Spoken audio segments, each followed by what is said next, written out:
How can chaos theory be used in developing new medicines? Every fall, we hear news about flu vaccines. This type of flu is likely to spread this winter. Because of these predictions, we can be prepared.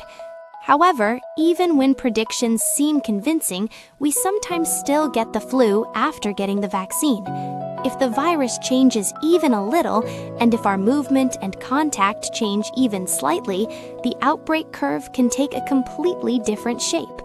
What matters here is that we did not fail to predict because it was random, but because small differences can grow much larger over time. In mathematics, we call this chaos.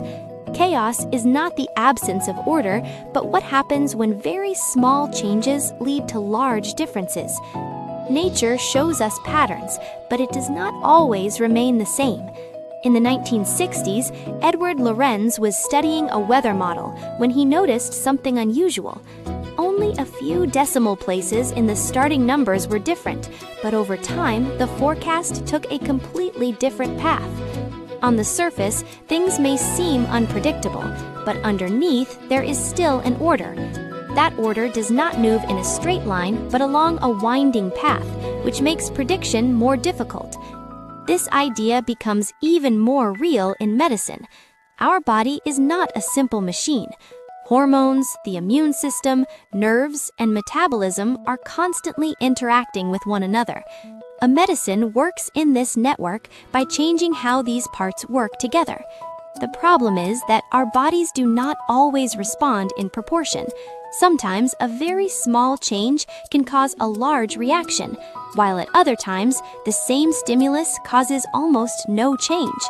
This is where chaos theory becomes helpful in developing new medicines. Instead of searching for one average response, we pay attention to the points where reactions change suddenly.